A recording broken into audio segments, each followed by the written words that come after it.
സ്റ്റേജിൽ മാന്ത്രിക വിരലുകൾ കൊണ്ട് അത്ഭുതങ്ങൾ തീർക്കുന്ന സംഗീതജ്ഞൻ സ്റ്റീഫൻ ദേവസി ഇനി സംരംഭകന്റെ റോളിൽ വരികയാണ്. കൊച്ചി കളമശ്ശേരിയിൽ SD സ്കേപ്സ് എന്ന പേരിൽ രാജ്യാന്തര സ്റ്റുഡിയോ നിർമ്മിച്ചാണ് ബിസിനസ് രംഗത്തേക്ക് സ്റ്റീഫൻ ദേവസി കടക്കുന്നത്.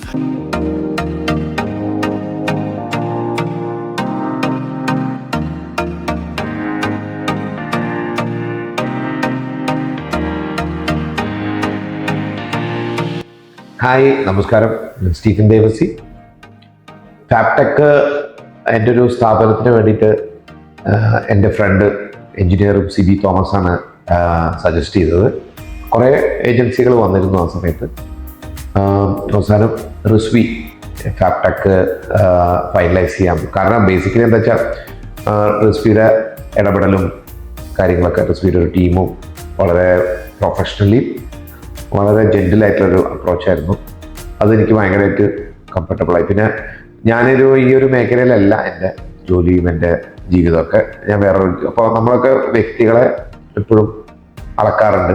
ചിലപ്പോൾ നമ്മൾ പുറമേ കാണുന്നവരല്ല അകത്ത് എന്നൊക്കെ പറയും. എന്നാൽ പോലും എനിക്കതിലൊരു ജെന്യൂനിറ്റി ഫീൽ ചെയ്തു. അദ്ദേഹം പറയുന്ന കാര്യങ്ങളും ചെയ്യാൻ പറ്റുന്ന കാര്യങ്ങളും ചെയ്യാൻ പറ്റാത്ത കാര്യങ്ങളൊക്കെ പറഞ്ഞു. ചെയ്യാൻ പറ്റാത്തതൊന്നുമില്ലായിരുന്നെല്ലാം നമ്മൾ പറഞ്ഞൊക്കെ ഏറ്റവും ബെസ്റ്റായിട്ട് തന്നെ ചെയ്തു. അപ്പോൾ ഐ വാസ് സോ കംഫർട്ടബിൾ. പിന്നെ ഇൻവെസ്റ്റ്മെൻറ്റ് ഇഷ്യൂസ് എനിക്ക് കണ്ടമാനുണ്ട്. കാരണം ഇതൊരു വലിയ പ്രൊജക്റ്റാണ്. അപ്പോൾ എല്ലാത്തിൽ നിന്നുള്ള സഹകരണം ഉണ്ടെങ്കിൽ മാത്രമേ എനിക്ക് നന്നായിട്ട് ചെയ്യാൻ പറ്റുള്ളൂ എന്ന് എനിക്കത് തോന്നുന്നില്ല. അപ്പോൾ അതുകൊണ്ട് ഫിനാൻഷ്യൽ ലെവലിൽ അവർ മാക്സിമം എനിക്ക് ഏറ്റവും ബെസ്റ്റായിട്ട് എനിക്ക് തന്നു. ഇതിനിടയ്ക്ക് കുറേ ഓൾട്ടറേഷൻസ് ഒക്കെ ഇതിനിടയ്ക്ക് ജോലിയിൽ വന്നെങ്കിലും ഞാനിങ്ങനെ പറയും, എനിക്ക് ബെസ്റ്റ് ചെയ്യാൻ പറ്റും ഇത്രയേ ഉള്ളൂ എന്ന് പറയുമ്പോൾ അതിനനുസരിച്ച് അഡ്ജസ്റ്റ് ചെയ്തിട്ടാണ് ബാക്കിയുള്ള കാര്യങ്ങളൊക്കെ അവർ ചെയ്തത്. ഞാനിതിൽ ഏറ്റവും ഹൈലൈറ്റ് ആയിട്ട് എനിക്ക് പറയാൻ പറ്റുന്നത് എന്താണെന്ന് വെച്ചാൽ ഈ വർക്കിൻ്റെ ഫിനിഷ് അസലായിട്ട് അവർ ചെയ്തിട്ടുണ്ട്. ഞാൻ കുറേ സ്റ്റീൽ പ്ലാന്റുകളൊക്കെ ഞാൻ കണ്ടിട്ടുണ്ട്, സ്റ്റീൽ സ്റ്റോറീസും ഇങ്ങനെയുള്ള കാര്യങ്ങളൊക്കെ കണ്ടിട്ടുണ്ട്. പക്ഷെ എനിക്ക് ഇഷ്ടപ്പെടുന്ന രീതിയിലും ആ പ്രൊഫഷണൽ രീതിയിലും ഫാബ്ടെക്കിന് ചെയ്യാൻ പറ്റി എന്നുള്ളതാണ് ഞാൻ ഏറ്റവും അതിൽ കാണുന്ന ഹൈലൈറ്റ്. പിന്നെ ടൈമിംഗ് ആണെങ്കിലും നമ്മുടെ ഭാഗത്ത് കുറച്ച് ഡിലേ ഉണ്ടായിരുന്നു.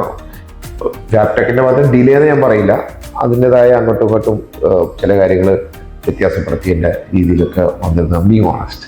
അപ്പോൾ അതുകൊണ്ട് ഡിലേ ആ രീതിയിൽ മാത്രമേ പോയിട്ടുള്ളൂ, അല്ലാതെ ജോലിക്കാരില്ല അല്ലെങ്കിൽ അങ്ങനെയുള്ള പ്രശ്നങ്ങളൊന്നും ഇല്ല. വെരി ടൈറ്റ്, വെരി പ്രൊഫഷണലി എനിക്കത് ചെയ്തു തരാൻ അവർക്ക് പറ്റി. പിന്നെ അതിന് ശേഷമുള്ള കാര്യത്തിലും ഞാൻ എപ്പോഴും റിസ്വീനെ എപ്പോഴും കോൺടാക്ട് ചെയ്യും.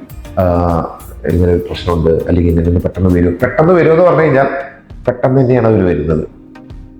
നിങ്ങൾ ഈ ക്യാമറ ഇവർ ചെയ്യുന്നതൊക്കെ ഫാബ്ടെക് ആണെങ്കിൽ, പക്ഷേ ഞാൻ പറയുന്നത് വളരെ ഓണസ്റ്റ് ആയിട്ടാണ്. അപ്പോൾ എനിക്ക് വളരെ കംഫർട്ടബിൾ ആയിട്ടുള്ള ഒരു ഓർഗനൈസേഷനായിരുന്നു ഫാബ്ടെക്. ഇനിയും ഞാൻ എൻ്റെ ഫ്രണ്ട്സൊക്കെ എന്തൊക്കെയോ പരിപാടികൾ ചെയ്തു ഇടയ്ക്കൊക്കെ സംസാരിക്കും. അപ്പോൾ ഞാനെപ്പോഴും റിസ്വിയുടെ കോൺടാക്റ്റ് ഞാൻ അയച്ചു കൊടുക്കാറുണ്ട്. എന്തെങ്കിലും വരികയാണെന്നുണ്ടെങ്കിൽ ഇതിനെ വിളിക്കണമെന്ന് പറഞ്ഞിട്ട്. എനിക്കും എന്തെങ്കിലും കാര്യങ്ങളുണ്ടെങ്കിൽ ഞാൻ ഇപ്പോഴത്തെ രീതിയിൽ എനിക്ക് ഫാബ്ടെക് മാത്രമായിട്ട് എനിക്ക് നല്ലൊരു കമ്പനിയായിട്ട് എനിക്ക് തോന്നിയിരിക്കുന്നു. So keep it up. Very professional and good attitude. That's very important for people like me. അപ്പോൾ എല്ലാം കൊണ്ടും നന്ദി എന്നേ ഞാൻ പറയുള്ളൂ. ഇനിയും മുന്നോട്ട് പോകണമെന്നുണ്ടെങ്കിൽ നിങ്ങളുടെയൊക്കെ സപ്പോർട്ട് വേണം. അതിനതിൽ സർവീസ് ഉണ്ട്, കുറേ കാര്യങ്ങളുണ്ട്. അപ്പോൾ ഞാൻ ആ കാര്യങ്ങളും പ്രതീക്ഷിക്കുന്നുണ്ട്. പിന്നെ ചെറിയ ഓൾട്ടർ ചേഞ്ചുകൾ ഇനിയും വരാനുണ്ട്. അപ്പോൾ അതൊക്കെ സപ്പോർട്ട് ചെയ്യാമെന്ന് എൻ്റെ അടുത്ത് പറഞ്ഞിട്ടുണ്ട്. ഇനി അടുത്ത വർഷം ഈ ഒരു ഇൻ്റർവ്യൂ ഇങ്ങനെ ഒരു സാധനം വരികയാണെങ്കിൽ ഇതിൻ്റെ ബാക്കി കാര്യങ്ങൾ ഞാൻ അപ്പം പറയാം.